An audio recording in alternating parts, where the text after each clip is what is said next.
Dois convidados em estúdio para analisar o fim desta greve, o acordo a que se chegou com os estivadores, o comentador da TVI, Paulo Ferreira. Boa tarde, Paulo, e também José Monteiro Limão, diretor da Transportes em Revista, uma revista que tem como especialidade a mobilidade e os transportes. José Limão, boa tarde. Começo por si. Parece-lhe que foi essencial ou que foi decisivo para se alcançar este acordo o apelo que foi feito pela Auto Europa para o fim da greve?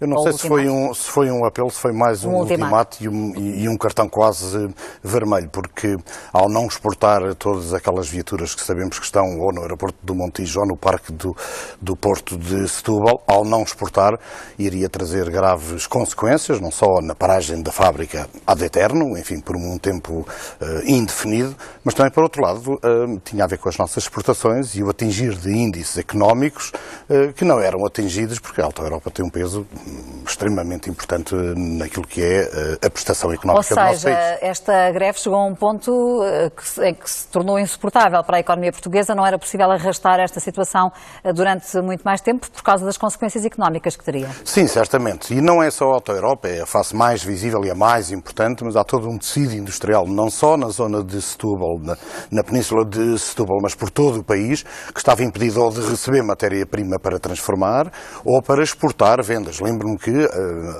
uma das empresas que não conseguiu exportar foi a venda de gado. E o gado não se estaciona em lado nenhum. E, portanto, havia aqui problemas muito complicados, seja no cimento, seja na Navigator, que exporta papel e pasta, minério, etc, etc. Quer dizer, havia aqui um garrote económico que iria ter uma consequência muito gravosa para a economia e para essas empresas, podendo elas entrar, e com certeza que iriam entrar em layoff, em paragem. Paulo Ferreira, é com certeza difícil fazer as contas, avaliar que prejuízos é que esta greve causou ou poderia causar daqui para a frente, mas, como sublinhava o José Limão, é inegável que as consequências seriam muito complexas para a economia portuguesa. Sem dúvida, sobretudo numa economia que cada vez mais, e ainda bem, depende da exportação. E os mercados externos são cada vez mais importantes para a atividade de empresas. E estamos a falar, como o José Limão sublinhou há pouco, de empresas que têm uma alta percentagem da sua produção destinada à exportação. A Navigator, a própria Auto Europa, vendem quase tudo, 90% ou 90 e tal por cento da sua produção para a exportação. E depois há outras que não são tão mediáticas, mas que dependem também da importação de matérias-primas. E, portanto, é difícil fazer as contas, obviamente, não é o impacto, mas estamos a falar de uma das zonas industriais mais importantes do país, a Península de Setúbal, e o Porto de Setúbal, como nós sabemos, não serve só a estas grandes empresas que aparecem nas notícias e que nós conhecemos e sabemos o nome. Depois há uma série de outras que não sabemos, mas são menos grandes, mas estão muito importantes porque são muitas também. E, portanto, o dano era inegável desde o início. Numa primeira fase, pode acontecer ainda que as empresas vão adiando as entregas e isso é suportável durante alguns dias. Porque vai demorar o escoamento de tudo aquilo que se acumulou, todos os produtos, vai durar alguns dias, semanas? Sem dúvida. Vai demorar dias e semanas, dependendo dos casos. Só da Auto Europa estamos a falar de 20 mil veículos que estão estacionados à espera de embarcarem, que teriam embarcado neste mês e meio quase de paralisação, cadencialmente, e, portanto, vai ter que, certamente, tem custos acrescidos, tem custos de estocagem e de parqueamento acrescidos para muitas empresas, tem agora seguramente custos acrescidos também em termos de logística, por uma coisa é utilizar serviços e transportes e linhas de navios que já estão programadas, outra coisa é reprogramar isso tudo, tem certamente custos acrescidos, mas a boa notícia é que isto chegou ao fim agora. E, portanto, porquê é que foi tão difícil alcançar este acordo? Recordo que esta greve durou um mês e meio, mais ou menos. Cerca desde o dia 5 ou 6 de novembro, se não me engano, que havia esta paralisação. Porque as partes estavam muito destramadas, sem dúvida. Eu penso que há aqui várias coisas e é importante refletir sobre elas. Primeiro, é o ponto de partida em termos de vínculos laborais. Nós, segundo as indicações, dos sindicatos, nunca foram contraditadas. Tínhamos no Porto de Setúbal 90% dos trabalhadores desta área precários, a serem contratados ao dia, para o dia seguinte, e só 10% efetivos. Parece-me que há aqui um desequilíbrio imenso. Uma coisa é haver flexibilidade no trabalho e nas relações laborais em função daquilo que são. Desse ponto de vista havia razão por parte desses trabalhadores que estavam em greve. E depois há aqui uma coisa que é muito rara, é que estamos a falar de uma greve de trabalhadores eventuais. Se quisermos, os recibos verdes ou trabalhadores independentes, que na prática era o caso, portanto não havia ali nenhum vínculo, raramente fazem greve ou não podem fazer greve, porque pela sua natureza, pela natureza da atividade e do vínculo, eles não fazem greve, são prestadores de serviços ocasionais. E é curioso que a força que eles tiveram para isso, primeiro organizaram-se e depois tiveram força para isso, o que prova que de facto que eles são necessários para aquela operação de uma forma recorrente. E portanto havia aqui um ponto de partida que era claramente desequilibrado contra os trabalhadores e de uma forma com uma precariedade que eu diria que é inaceitável. Porque nós, por vezes, confundimos várias coisas. Confundimos o garantismo de quem está dentro, isto é, os 10% que têm vínculo seguramente têm condições e têm descrição de funções e aquilo que podem fazer de uma forma muito mais restrita e muito mais amarrada e inflexível, prejudicando de alguma maneira aqueles que estão fora, os 90% fora. E isso é um dado que eu acho que é muito importante. Como é que Jorge Limão analisa esta situação laboral que se vivia até agora dentro do Porto de Setúbal e também o acordo a que se chegou com a contratação de 56 trabalhadores desses eventuais? E com promessa de, a curto prazo, serem mais qualquer coisa como entre 10 a 37. Exatamente. Deixe-me só complementar que há um outro dano que é de difícil recuperação, que é as linhas de navegação dos armadores mundiais que escalavam o Porto de Setúbal, que com esta greve desistiram do Porto de Setúbal. E ir buscar novamente esses armadores que têm os grandes navios e que têm navios para vir outra vez, convencê-los a vir outra vez a escalar o Porto de Setúbal é uma questão de confiança. Ou seja, um mês de greve é suficiente para provocar essa desistência? Claramente, porque as cadeias não é na operação de fundamentalmente é isso. Claro. E, portanto, quem tem navios e tem mercadorias para entregar, se há um porto ou se há um sistema que está muita vez em greve, escolhe outro. Isto é básico. Em relação a porque é que houve isto? Sim, o Paulo tem toda a razão nisso. E depois, apoiado por tudo o que é os sindicatos de que representam os trabalhadores. De facto, é intolerável. Eu acho que nesta greve houve as 3 grandes pilares que estiveram mal. O Estado, na pessoa do Governo, ou na entidade do Governo, os empresários e depois os trabalhadores. O Estado, porque já se sabia desde as últimas greves, já houve vários sinais durante esta legislatura de que a coisa poderia partir. O equilíbrio e a paz social poderia partir. Aliás, esta precariedade durava há 20 anos. Durava há 20 anos.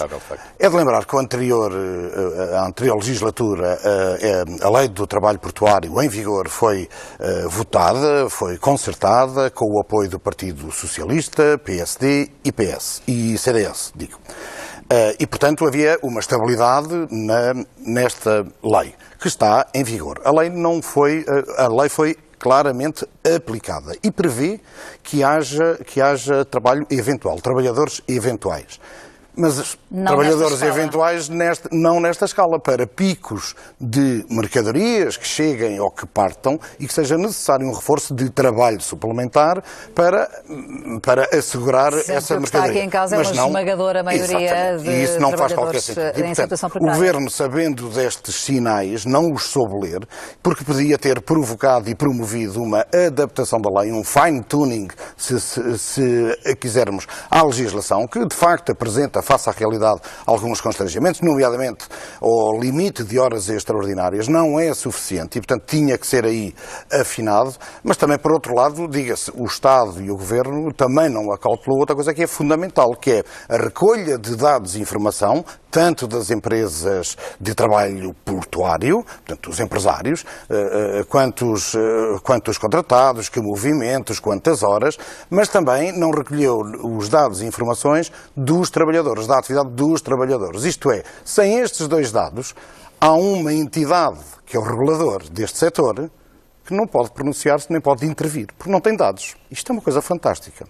E estamos a falar já no último ano desta legislatura e, portanto, todos estes problemas não nasceram agora, não foram identificados agora. Já se sabia, foram dando sinais, dava para perceber que as coisas não estavam bem e que, a tempo, enfim, depois com toda a calendarização que está à porta, obviamente que é o ambiente propício para, seja com outras agendas, seja pelo que for, apertar a coisa e arrebentar como ia arrebentando. Parece, Paulo Ferreira, que o Governo estava na iminência de decretar decretar uma requisição civil destes trabalhadores perante esta situação? O Ministro da Economia... É uma hipótese que é admitida pelo Ministro da Economia, embora desmentida pela Ministra que presidiu estas negociações. Enfim, uma ligeira descoordenação da comunicação do Governo, digo eu, com o Ministro a confirmar ou a deixar implícito uma coisa que a Ministra da Tutela negou, porque, enfim, no momento... Eu até percebo que a Ministra Ana Paula Vitorino agora não quer admiti-lo, porque já chegámos a um bom porto de negociações e a coisa acabou, e não admitir isso vai estar a mexer uma ferida que começa agora a sarar.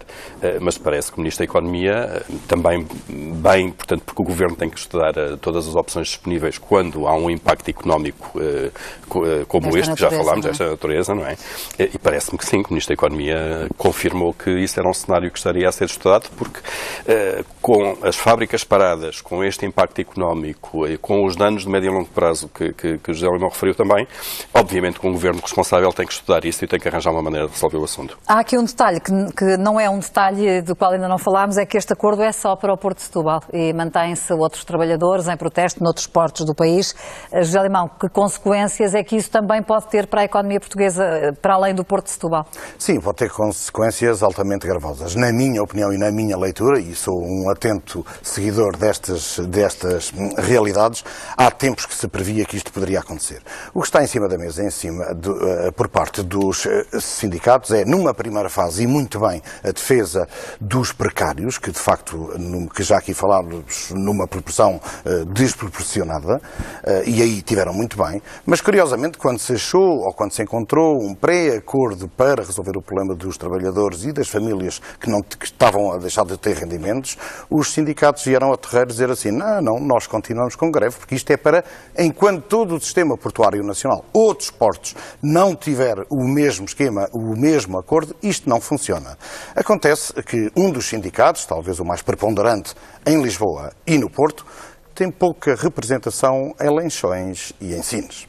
E, portanto, há aqui uma luta, ou uma, enfim, encapotada do sindicato para ganhar mais, digamos, cota de mercado, para alargar a sua influência e, portanto, o acordo com os trabalhadores do Porto de Setúbal foi, por assim dizer, quase um cavalo de Troia para assumir uma outra luta, que é um domínio, uma expressão fortíssima no mundo sindical e na representatividade. Mas nos outros portos do país, incluindo, por exemplo, o de Sines e os de Leixões, como disse, a situação é idêntica em termos de trabalhadores precários, em termos laborais, vive-se uma situação idêntica a Setúbal?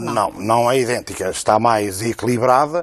Mas eles existem também. Mas eles existem, mas está previsto existir e não é ilegal existir. Vamos ter que perceber, vai ter que se perceber, e está definido, um critério para haver a maior parte que sejam permanentes e uma parte mais flutuante, consoante as necessidades do mercado, leia-se chegada de mercadorias ou partida de mercadorias, se possa recorrer Paulo, só para fechar, sobre este Estado, aquilo que eu vi, a informação que eu vi é que a média nacional nos portos é 2/3 de precários e 1/3 E parece que isso é aceitável? A média internacional é ao contrário. É 2/3 de contratados no quadro e 1/3 de eventuais, precisamente para fazer face a esses picos. Sim. Mais uma vez, esta questão tem a ver com a flexibilidade dos que estão dentro. Há pouco comentávamos aqui, antes de entrar para o estúdio, quem conduz os carros para os introduzir no navio pode ser estivador ou não é, e é uma tarefa reservada aos estivadores. É trabalho portuário e tem a ver um pouco com isto. O que é que cada um deles pode fazer e o que é que na entidade patronal pode colocar cada um desses estivadores a fazer. Quanto mais rigidez houver neste tipo de funções e menos flexibilidade, mais as empresas vão tentar defender-se tendo menos trabalhadores no ativo. E, portanto, é este equilíbrio que eu acho que é importante alcançar. Paulo Ferreira, José Monteiro Limão, muito obrigado aos dois pela vossa análise sobre este acordo com os estivadores hoje alcançado para o Porto de Setúbal.